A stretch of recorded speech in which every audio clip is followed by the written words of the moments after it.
一つ床に休めばいかなる市議になるか。男女の交わりがどのようなことかそなたは知らん。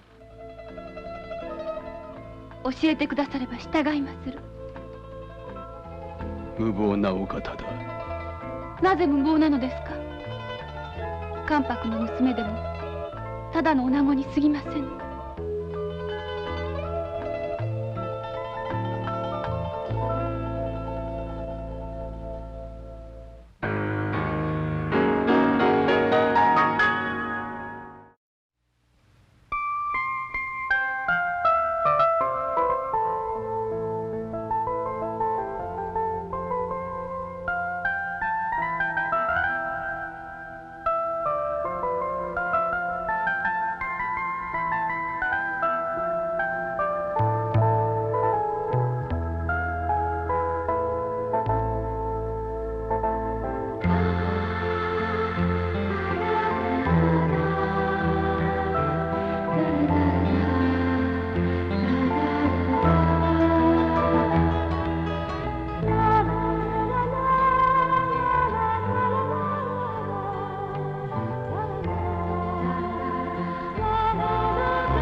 眠り京次郎だな。神尾清十郎の娘ちって父の仇覚悟。神尾清十郎、覚えはない。この後に及んで卑怯な。昨年11月7日夜、谷中天王寺裏門前において手にかけた。覚えがないと言わせ。私ではない。千代殿、たぶらかされてはなりませんぞ。先生の敵はこやつにそういうことだ。眠り教師を師匠。もう一度言う。私ではない。問答妙。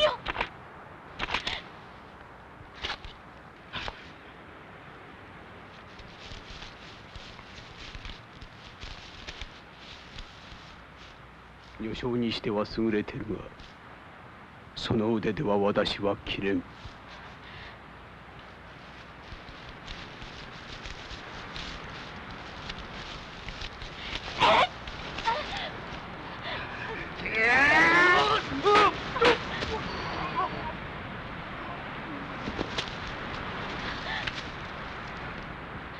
己より優れた剣に習いつ倒れようと悔いはない。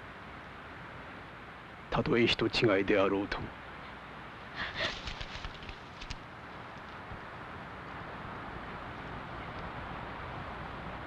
口惜しい。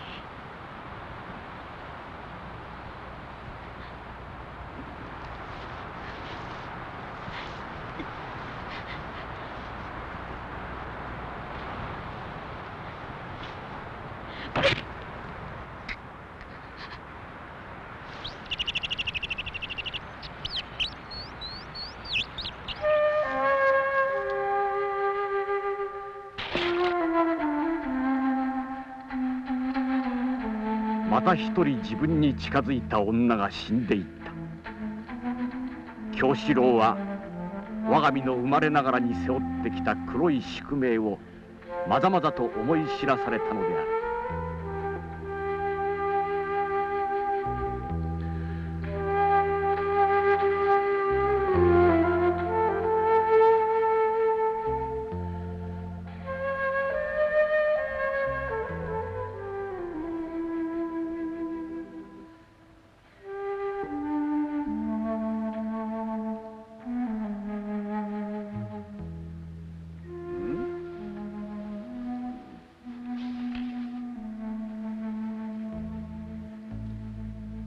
恐怖明月の下、沈水観をなさず、猛気難によってか三千、剣なって小栄寒し。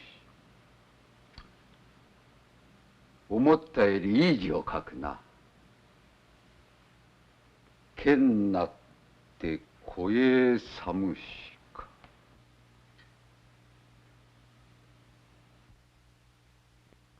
鎌倉松ヶ丘東慶寺、世上縁切り寺として聞こえるこの尼寺のうちに、美穂代は京四郎との宿命を呪いもせず我が身を閉じ込めていた。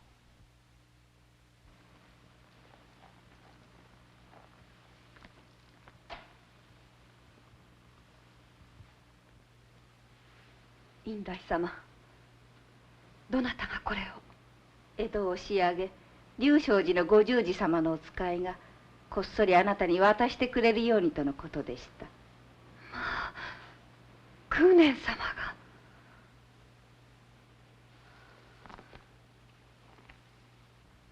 書いたお方には内緒とのこと。そのつもりで。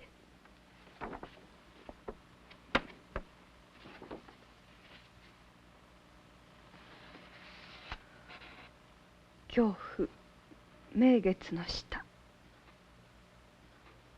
京四郎様。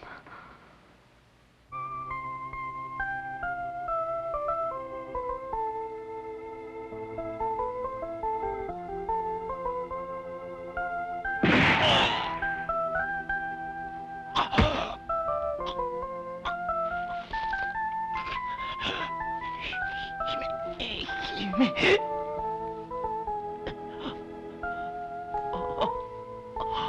姫を。瀬川殿、こちらです。おう。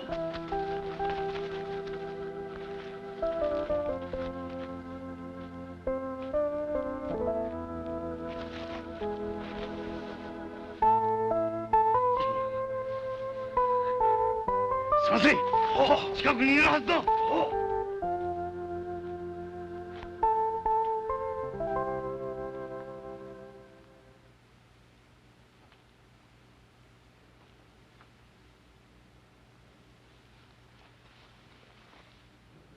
私を助けてください。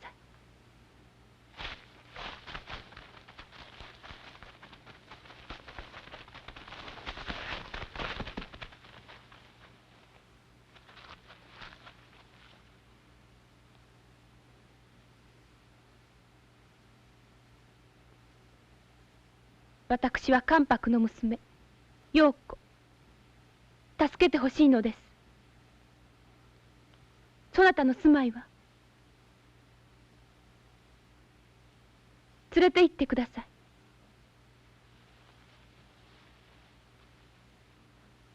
さあ。京にいれば私は門跡にならねばなりませんでした。尼になると思っただけでもぞっとするほど嫌で嫌で、その私に同情した三味の中将久我忠成がこっそり江戸へ逃がしてくれたのです。私は踊り出したいほど喜んでこの江戸に来ましたが、久我の同情の裏には思いもよらぬひどい企みがあったのです。私は尼にさせぬ代わりに八代締之助を通じて将軍家の瞳悟空に差し出すことでし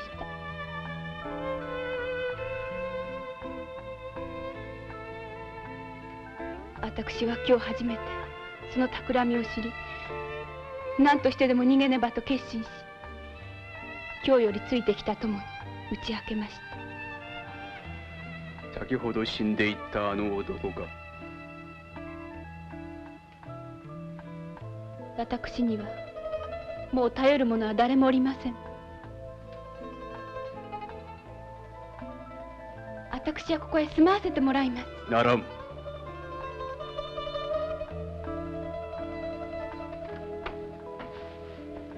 関白の姫の住まうところではない。身分を捨てればそれで済むことです。それにここを出てどこへ行けというのです。夜も更けた。その宿で休むがよい。そなたはどうするのです？私のことはよい。嫌です。一人で休むのは嫌です。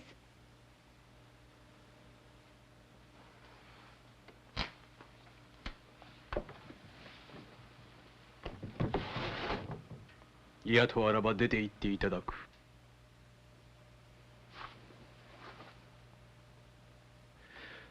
どうあっても姫様を連れ戻さねば久我忠成生きては京へ帰れんのじゃ。三味の中将様のお命そうやすやすと失わせはいたしません。口はばったい言い分ながら八代姫之助の底力のほどお信頼あってゆるゆるとお休み遊ばしますよ。瀬川でございます。姫様のお行方が知れたか？いえ、その儀につきまして申し上げたいことがございます。入れ。は。姫様を追いかけましたるところ、屋敷近くで一人の浪人者に出会いました。浪人者？この時刻にか？は。黒の着流しにて顔色はあくまでも白く、髪はいささか赤みを帯び、どうも日本人離れをした要望のように見受けましたが。そいつじゃ。姫様をさらったのはその浪人者に違いない。日本人離れのした要望、噂に聞く眠り京四郎かもしれん。眠り京四郎？何者じゃ？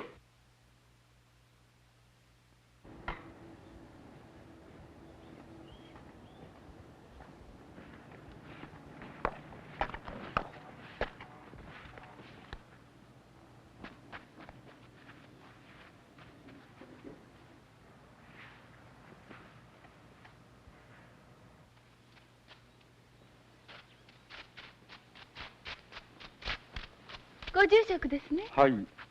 眠りは京四郎は？京四郎？はい。ああ、あの浪人のことですね。さあ。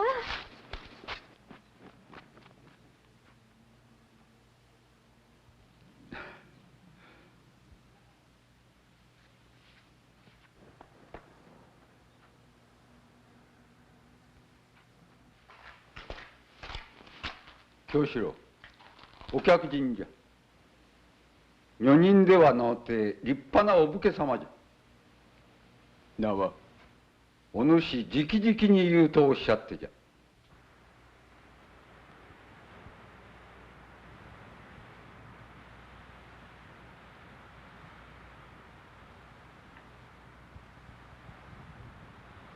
榊原左近将軍と申す者、名乗らずの訪れお許しくだされ。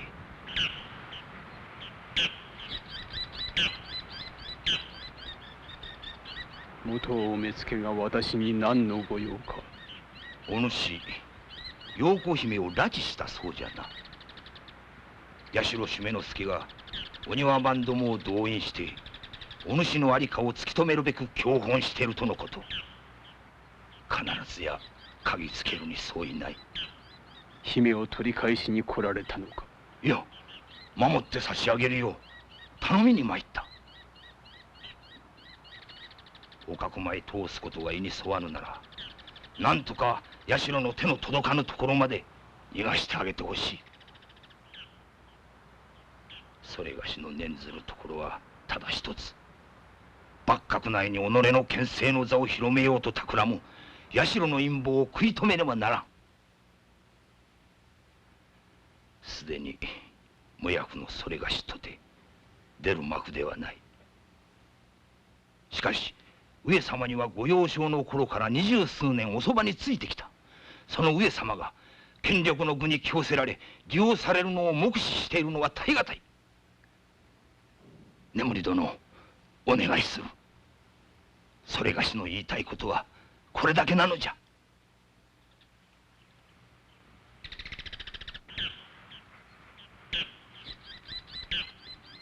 幕閣の難のと、私には別世界のこととご承知願おう。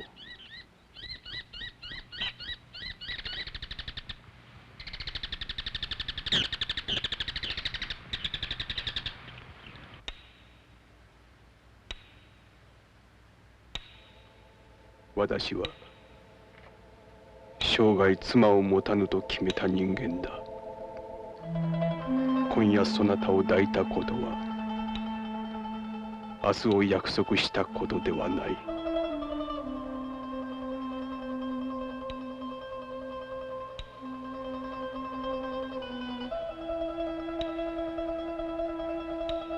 私は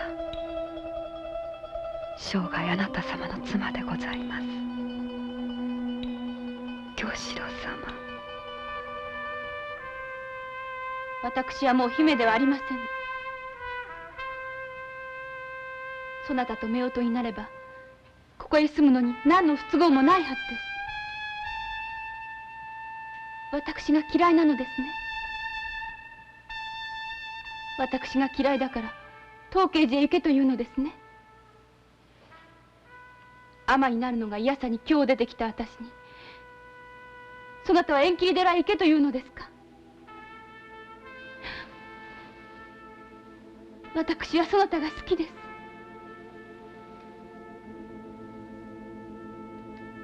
おやすみ願おう。京四郎殿、そなたもここで休まねば嫌です。そなたが一緒に寝てくれなければ私も休みませぬ。一つ床に休めばいかなる市議になるか。男女の交わりがどのようなことかそなたは知らん。教えてくだされば従いまする。無謀なお方だ。なぜ無謀なのですか。関白の娘でもただの女子に過ぎませぬ。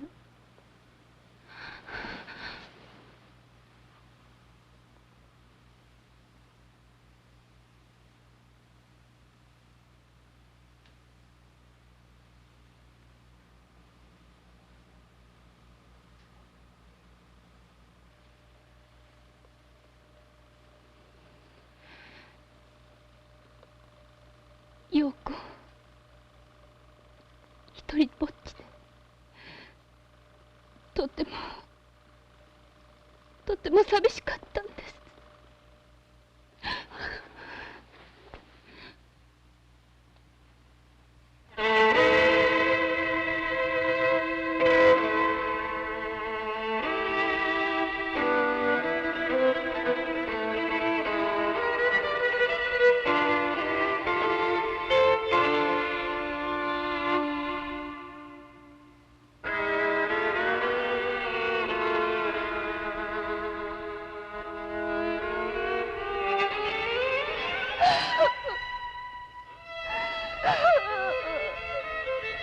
京四郎には陽子の涙が蓮母の情だけでないことがはっきりと分かった。陽子もまた孤独に耐え難かったのだ。人間を襲うこの赤涼感、それは京四郎なればこそ理解できるものであった。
何者だ。眠り京四郎殿を相手にお庭番ごときを差し向けるのは非礼の沙汰。拙者は平名鉄心。先日相果てた神尾千世は兄の娘。それがしが手を取って剣を仕込んだ。千世の申しを晴らすためにお相手願いたい。場所は選ばせていただこう。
京四郎。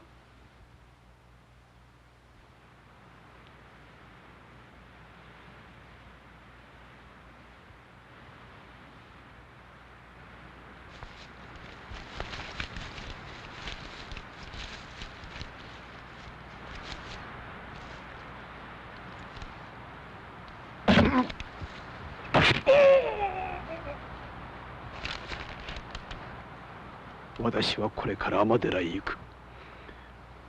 己の差し量は血ぬらせたくはない。ただし降りかかる火の粉は払う。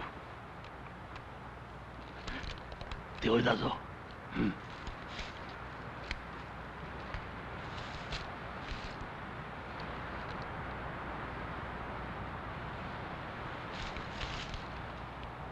姫、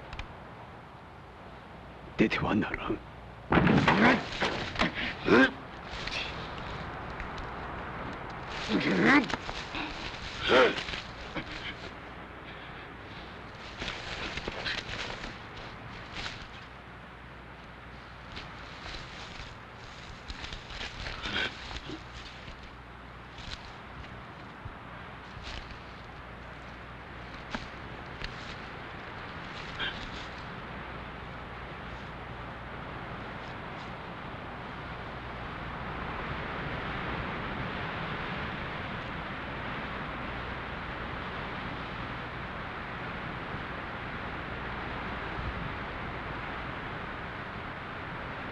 このか。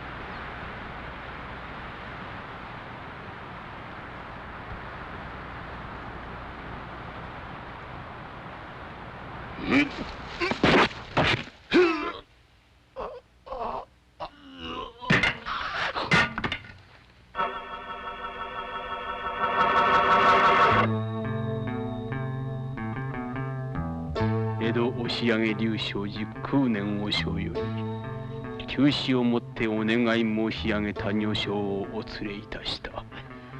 院大様より伺っております。ここでお受けいたします。入られい。そなたも一緒に。さあどうぞ。嫌です。そなたの口から私を尼にさせぬと約束してもろてほしい。そのことは空年和尚に申し伝えてある。でもそなた直々ほんの少しの間逗留するだけだということをはっきりと申し上げてください。願いまする。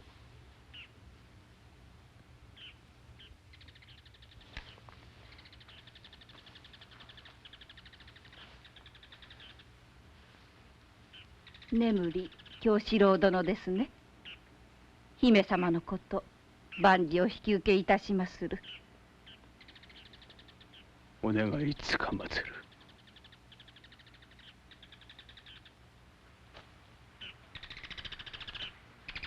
京四郎様。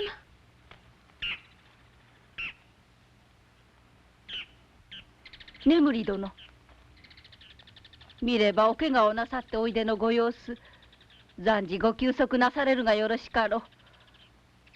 尼寺のこととておもてなしの用意は何一つありませぬが、患う人に差し上げるお薬だけは備えてあります。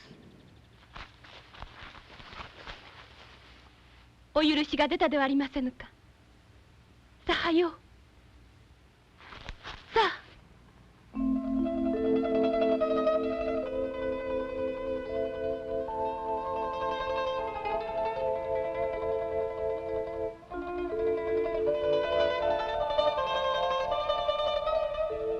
あちらの暗室にご案内なさい。はい、どうぞ。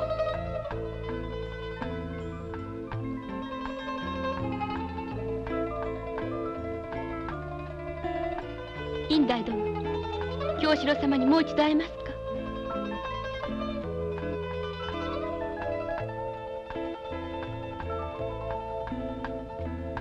京四郎様、無断で立ち去ってはなりませぬえ。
美穂よ。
美穂よ殿、京四郎殿はお帰りですか。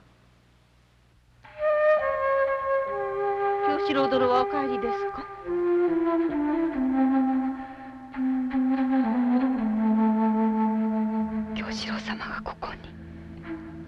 ここにいらした。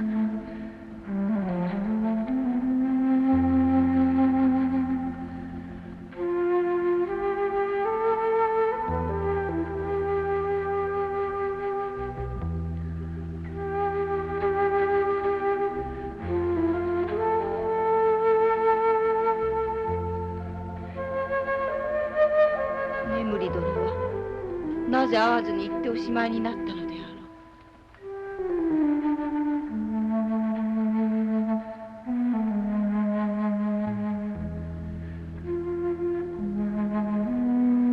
京四郎様、京四郎様、京四郎様、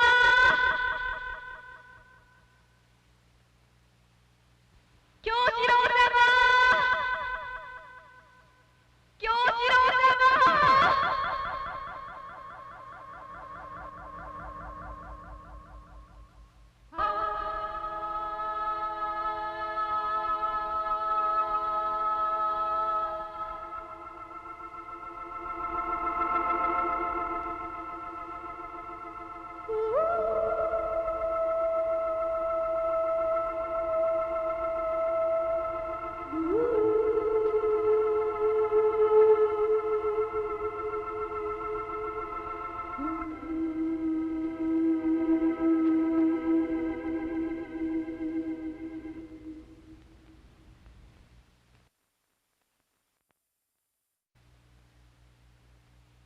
三味の中将、久我隣の申し入れが聞かれぬと申すのか。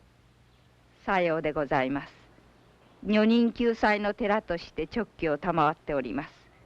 連綿として続いてまいりましたこの定めを覆すことのおできになるお方は天下にただお一人、帝様を置いて他にはございませぬ。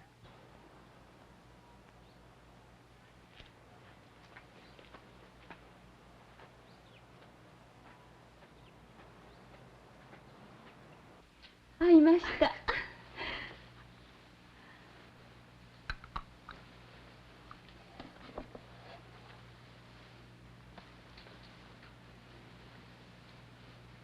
なぜすぐに京四郎様のところへ飛んで帰らないのですか。あなたは私と違い、いつでもここを出て行ける身ではありませぬか。京四郎様はあなたがこのお寺にいることをご存知で私をここへ連れていらしたのでしょうか。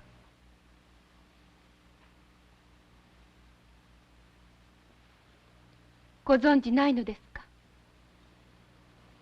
私は京四郎様のおそばにいてはならぬ女なのでございます。そんなこと、あなたが勝手に一人でそう思い込んでるだけです。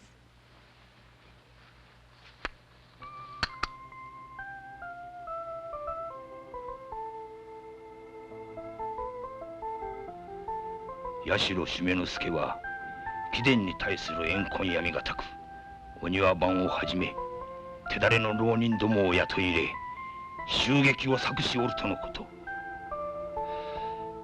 この際はあえてお外しなさるが得策かと愚行をつかまつる。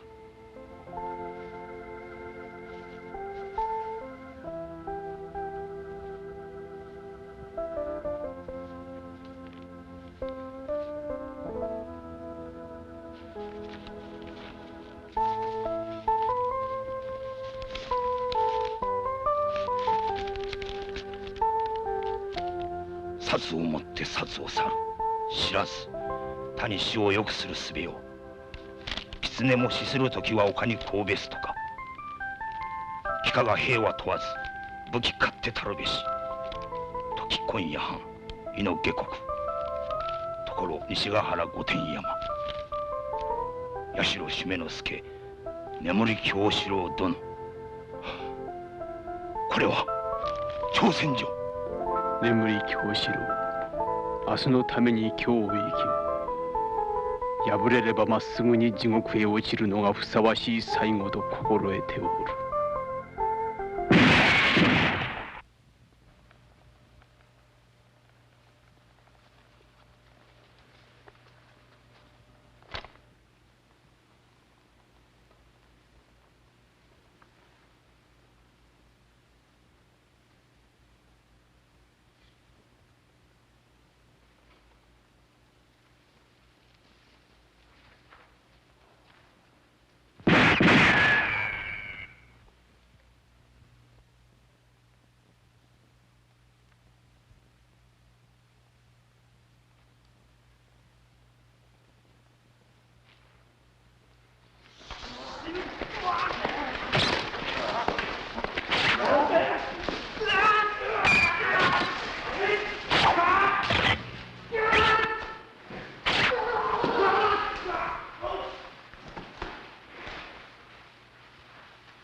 八代主馬之助、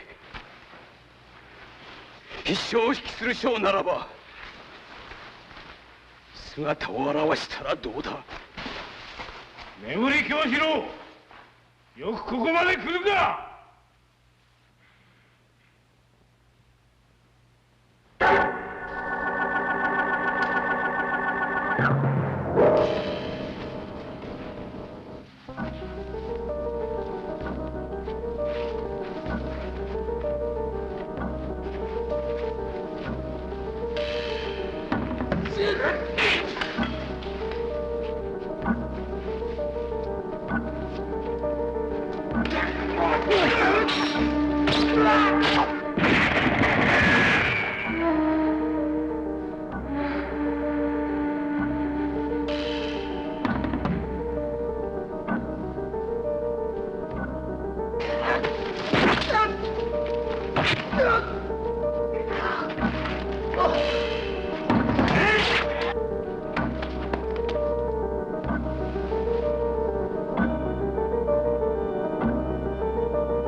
なだめることによって闘争心をかきたてようとの策、見事に功を奏した。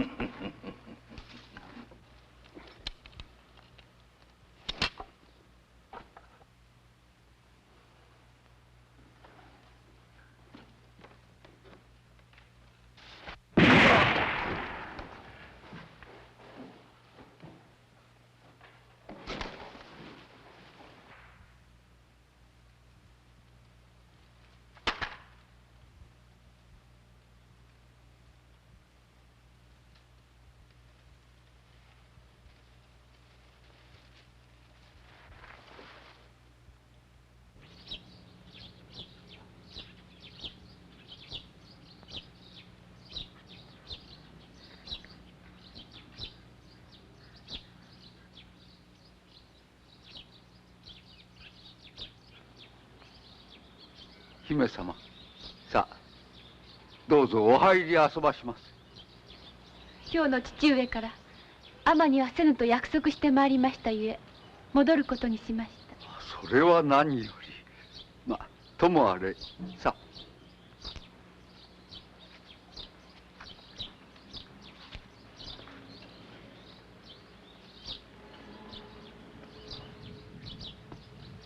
京四郎殿のお怪我は？おかげさまで経過がよろしく、間もなく歩行もできるとのことでございます。よかった。京へお帰りとあらばなおさらのこと、お別れやらお見舞いやらのお言葉を賜りますようお願い申し上げます。陽子は元気に戻ります。京四郎様にもし京に来られるようなことがあったらぜひとも会いに来てくださるようにと、一日も早い前科を祈っておりますとお伝えください。姫様、せめて一目でも。京四郎様にぜひ美保代様を呼び戻して差し上げるように、それが陽子の最後の頼みだったと和尚様からくれぐれもお願いしてくださいまし。美保代様？はい。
京四郎と美保代、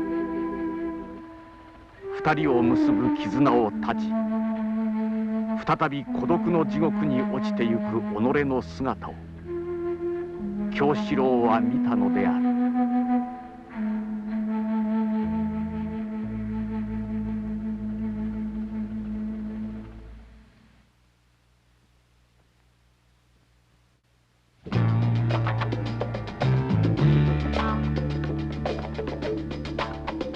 雨が降る、風が吹く、花が散る、人の命も散ってゆく。見知らぬ国の見知らぬ道を俺の孤独な影がゆく。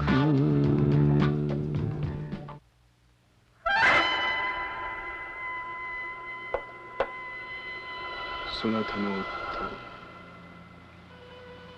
夫、あまり良い男ではなかったようだな。